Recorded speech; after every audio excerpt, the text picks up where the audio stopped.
इस ज्ञान को जितना फैलाओगे आपको उतना ही पुण्य मिलेगा, ये सत्कर मान लेना।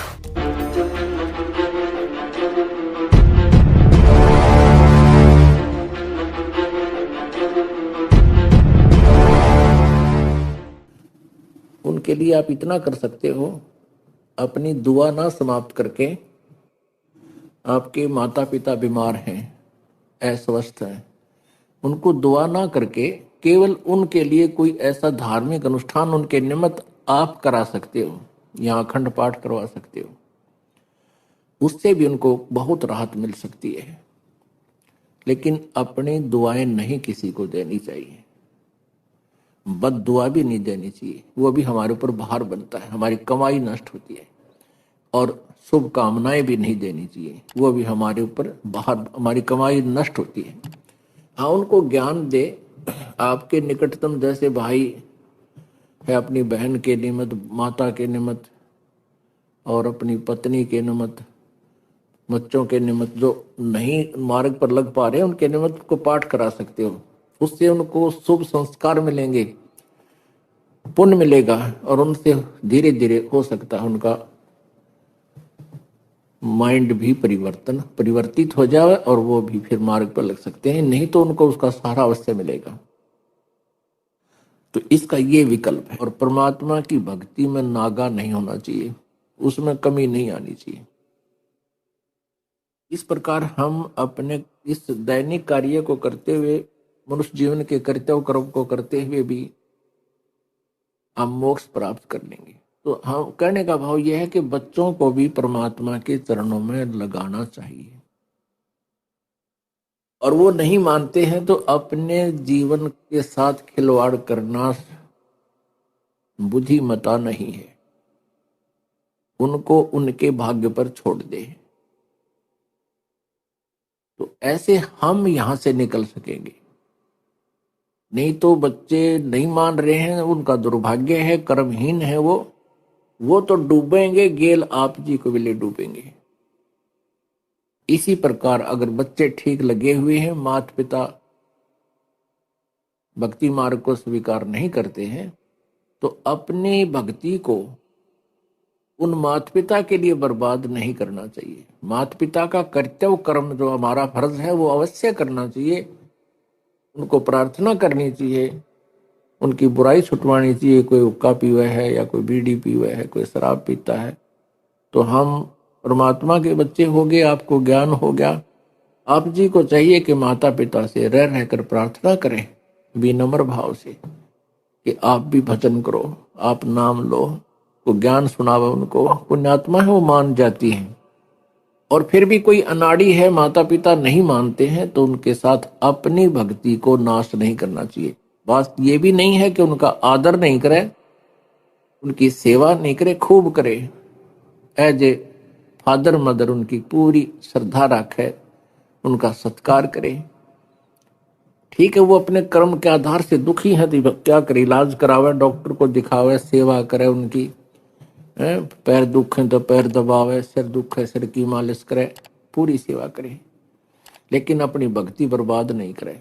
यदि आपने मोक्ष चाहिए, कहते मात पिता मिल जाएंगे, मात पिता मिल जाएंगे 184 में, ये सतगुरु सेवा और बंदगी भाई फेर मिलन की ना। आज हम माता पिता हमारे, ठीक है, हम अपनी भक्ति आशीर्वाद उनको प्रार्थना करें भगवान से, हे परमात्मा इनको ऐसे कर दो, वैसे कर दो, स्वस्थ कर दो। ये हम पहले तो कहा करते थे कि भगवान इनको स्वस्थ कर दो, और आप जी की भक्ति से वो स्वस्थ अवश्य हो जाएंगे, लेकिन आपकी कमाई का बहुत अंश, बहुत ज्यादा भाग समाप्त हो जाएगा। फिर हमारे अंदर ये आता है, क्योंकि हम बालक हैं, इसीलिए काल के जाल से नहीं निकल पाते। फिर कई कहते हैं भी माता पिता के लिए क्या हम इतना नहीं कर सकते, जिन्होंने हमारे लिए इतना किया, पाले पोसे, क्या हम उनके लिए दुआ नहीं कर सकते? अब ये तो बालका वाली बातें हैं जो ये दास आपको समझाना चाहते हैं कि ये माता पिता तो बहुत मिल जाएंगे, गधे बनोगे वहां माता पिता, कुत्ते की योनि में जावांगे वहां माता पिता, बैल गाय बनेंगे वहां माता पिता। अब भक्ति नहीं मिलेगी फिर वहां पर। वो पिताजी भी कितना गधा बनेगा और आप भी गेला वहीं पर गधे बने पाओगे। वो उसकी गर्दन पकड़ेगा और वो उसकी गर्दन पकड़ेगा, फिर कोयसे के सूत में नहीं आवेगी। अब इस ज्ञान को बालकों के उस पुराने आधार से नहीं तोड़ना है, परमात्मा के ज्ञान के अनुसार फूक फूक के कदम रखना है। यदि आप जी ने यहाँ से चलना है और यही रहना है तो फिर आप कुछ भी करते रहो। आपको और अन्य साधना जहां आप और कर रहे थे वो तो एक अन्य की नहीं थी, यहां आपको भक्ति का ढेर हो रहा, आपकी सुमन का, आपकी कमाई का, आपका दान का, क्योंकि ये शास्त्र अनुकूल साधनाएं। लेकिन इन मर्यादाओं का पालन नहीं करोगे तो आप इतना कुछ कमा कर भी यहीं रह जाओगे, पार नहीं होगे। कई बोली आत्माएं कहती हैं हम क्या अपने माता पिता के श्राद्ध भी नहीं निकाल सकते, उन्होंने हमारे लिए इतना कुछ किया।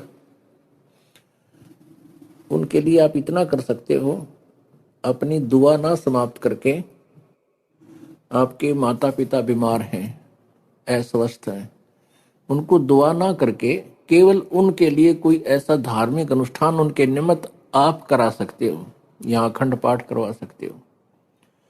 उससे भी उनको बहुत राहत मिल सकती है। लेकिन अपनी दुआएं नहीं किसी को देनी चाहिए, बद दुआ भी नहीं देनी चाहिए, वो भी हमारे ऊपर भार बनता है, हमारी कमाई नष्ट होती है। और शुभ कामनाएं भी नहीं देनी चाहिए, वो भी हमारे ऊपर बाहर, हमारी कमाई नष्ट होती है। हाँ, उनको ज्ञान दे। आपके निकटतम जैसे भाई है, अपनी बहन के निमित्त, माता के निमित्त और अपनी पत्नी के निमित्त, बच्चों के निमित्त जो नहीं मार्ग पर लग पा रहे उनके निमित्त को पाठ करा सकते हो। उससे उनको शुभ संस्कार मिलेंगे, पुण्य मिलेगा, और उनसे धीरे धीरे हो सकता है उनका माइंड भी परिवर्तित हो जाए और वो भी फिर मार्ग पर लग सकते हैं। नहीं तो उनको उसका सहारा अवश्य मिलेगा। तो इसका ये विकल्प है। परमात्मा कहते हैं जा दिन सतगुरु भेटियो वो दिन लेखे जान, बाकी समय गंवा दिया बिना गुरु के नाम। परमात्मा बताते हैं कि जिस दिन आप जी को पूर्ण संत से उपदेश प्राप्त हुआ, आपका वो जन्मदिन है, वो आपका हैप्पी बर्थडे है। बाकी तो हम पहले लोक वेद के आधार से बर्थडे मनाया करते थे, वो हमने अब नहीं मनाना। उसको हम खुद हैप्पी बर्थडे मानना है, वो तो बड़ा दुख था हमारे ऊपर, कैर टूटा, जन्म हुआ, ना जाने कितने कष्ट जीवन पर आवेंगे, कोई बच्चा हो गया तो मर जाएगा, कोई बचेगा ना बचे, कोई बीमारियां, 100 प्रकार की समस्याएं, दिन रात धक्के खाने। वो कौन सा जन्म था, वो कौन सा हैप्पी बर्थडे था, वो तो ब्रांड मार्टी डे था, और उस नाम हैप्पी बर्थडे मनाया करते। अब जिस दिन आप जी को उपदेश मिला वो नोट कर ले, आपका वो हैप्पी बर्थडे है। और 100 याद रखे भगवान कैसे प्राप्त हुआ वो दिन, जिस दिन आपकी शरण मिली मालिक।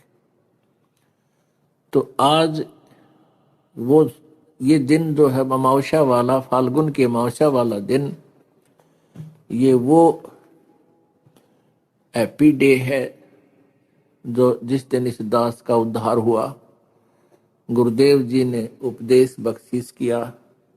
अब याद आती है उस दिन के महत्व की, आज याद आता उस दिन की महिमा। जे वो ना मिलता वो दिन, ये 17 फरवरी फाल्गुन अमावस्या सन 1988 को इस दास को उपदेश मिला था। आज 23 वर्ष का हो गया ये दास। वैसे शरीर की आयु लगभग 60 वर्ष की होगी, लेकिन असली आयु इस दास की 23 वर्ष है। उससे पहले जो जीवन था वो मनुष्य का नहीं, पशु के तुल्य था। पशु भी वही कर्म करते थे, ये दास भी वही कर्म करता था। और जिस दिन से गुरु मिले हैं, उपदेश मिला है, उस दिन से हमारा जन्म है। इस ज्ञान को जितना फैलाओगे आपको उतना ही पुण्य मिलेगा, ये सत्य मान लेना।